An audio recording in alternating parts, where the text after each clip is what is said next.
नमस्कार। आज हम 6 प्रकार के भयों के बारे में जानेंगे जो हर मनुष्य अपने जीवन में एक बार तो अनुभव करता है। ये भय जानने के बाद हम उनके ऊपर कैसे जीत सकते हैं वो भी विचार कर सकते हैं। लेकिन अगर हमें पता हो कि हमारा शत्रु कौन है तो हम उस शत्रु पे विजय प्राप्त कर सकते हैं। इसलिए कृपया इस वीडियो को पूरी तरह से देखें और अपने आप के बारे में कुछ और जानते हैं। तो चलिए शुरू करते हैं। सबसे पहला भय जो मनुष्य को सताता है वो है गरीबी।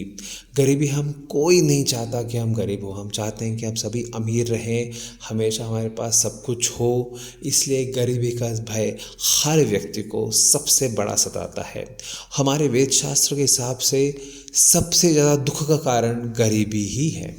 सबसे बड़ा रोग क्या कहेंगे लोग? हम इस बात से डरते हैं कि लोग हमारे बारे में क्या सोचेंगे, लोग क्या हमारे पीठ के पीछे बात करेंगे या हमारे मुंह के सामने भी हमारी निंदा करेंगे, और इसलिए हम बहुत सारे निर्णय हमारे जीवन में नहीं ले पाते। इसलिए सबसे बड़ा रोग है कि क्या कहेंगे लोग। मैं आपको एक बात बता दूं कि कुछ ही दिन हमारा जीवन है, उसके बाद हम यहाँ से इस देह को छोड़ के जाएंगे, इस पृथ्वी को छोड़ के जाएंगे, और कोई भी हमें याद नहीं रखने वाला, मतलब कोई भी नहीं। इसलिए हमें इस बात को हमेशा याद रखना पड़ेगा कि हमें निंदा से डरना नहीं है। कहो लोगों को कि जो सोचना है सोचो, कोई बात नहीं, एक ना एक दिन तुम मुझे भूल ही जाओगे। अपना जीवन सुख से जियो, अपने हिसाब से, अपने नियमों पे जियो। आप जब देह छोड़ोगे तो आपको ये तो लगे कि मैंने जीवन अपने हिसाब से बिताया, कोई बात नहीं। भय क्रमांक 3 है हमारी तबीयत को कुछ ना हो जाए, इसका डर।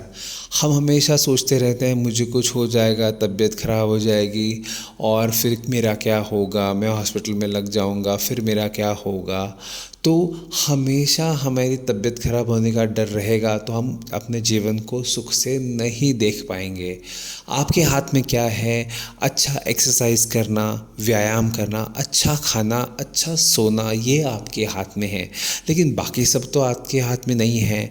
जो आपके हाथ में है वो ठीक से कीजिए, इसी से आपकी तबीयत अच्छी रहेगी। आगे क्या होगा ये और कोई नहीं बता सकता। भय क्रमांक 4 है कि अगर मुझे कोई प्यार करने वाला नहीं मिलेगा तो मेरा क्या होगा। आप देखिए, हम हमेशा ढूंढते रहते हैं। जब हम 15 साल के होते हैं, गर्लफ्रेंड ढूंढो, बॉयफ्रेंड ढूंढो, बाद में लोग बोलते हैं शादी कर लो, शादी के बाद बोलते हैं बच्चा कर लो क्योंकि तुम्हें बुढ़ापे में कोई होना चाहिए। तो हमेशा हमें प्यार मिले यही हमें चिंता होती है, और अगर वो ना मिले तो क्या होगा, उस चिंता से हमें प्यार मिल भी रहा होगा तो भी हम खराब कर देते हैं हमारे संबंध को। कहते हैं कि अगर तुम आज अच्छे हो कल का क्या भरोसा, तो इसलिए आज ही संबंध खराब कर दो।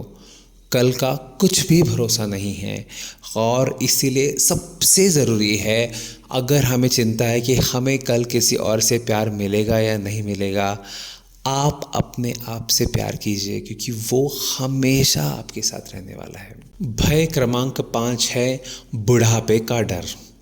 आज हम सभी जानते हैं कि हम सभी को एक न एक दिन बूढ़ा होना है। हमारा शरीर ये जरावस्था में पहुंच जाएगा और जर्जर हो जाएगा, और तब हमें लोगों की मदद लेनी पड़ेगी, लोगों की तरफ देखना पड़ेगा। और ये भय सच में मन को अशांति देने वाला है। इसलिए मैं कहूँगा कि जब आप यंग हैं, जब आप शायद 45 साल के हों, आपके घर में बहू आए, जब आपके बच्चे आए, जब छोटे भी हैं और आपके बच्चे हैं, उनसे अच्छा बर्ताव कीजिए क्योंकि वो ये सब याद रखने वाले हैं।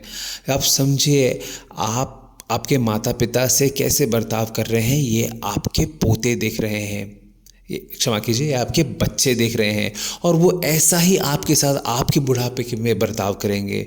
इसलिए किसी भी प्रकार से बुढ़ापे का मजाक मत उड़ाइए क्योंकि वो समय आपके पर भी आने वाला है। अंत का और सबसे महत्वपूर्ण भय है जो हम सभी को सताता है, वो है मृत्यु का भय। मृत्यु कब आएगी, किसको आएगी, कोई नहीं जानता। लेकिन भगवान श्री कृष्ण कहते हैं कि मृत्यु सभी प्रकार के दुखों से मुक्ति देने वाला मार्ग है, लेकिन इस मार्ग को आप खुद मत लीजिए। जो लोग आत्महत्या करते हैं, जहर लेते हैं, नस काट लेते हैं, ये कोई मार्ग नहीं है जो आपको सारे संकटों से दूर करे। लेकिन मृत्यु सभी को आने ही वाली है। इस बात को अगर आप समझ लें और उसे दिमाग में रख के सभी लोगों से अच्छा बर्ताव कीजिए, किसी से दुश्मनी मत कीजिए, क्योंकि हो सकता है कि आपकी किसी से ना जमती हो, आपका कोई दुश्मन हो, लेकिन उसको भी मृत्यु आने वाली है और आपको भी मृत्यु आने वाली है, और उनको उनके कर्मों का फल मिलने वाला है और आपको आपके कर्मों का फल मिलने वाला है। इसलिए याद रखिए, सबकी मृत्यु होने वाली है, सबको हिसाब देना ही पड़ेगा अपने कर्मों का।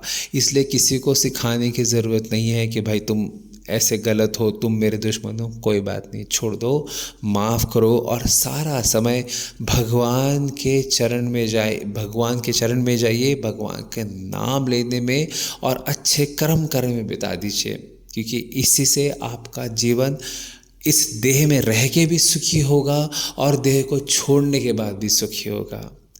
हरे कृष्ण।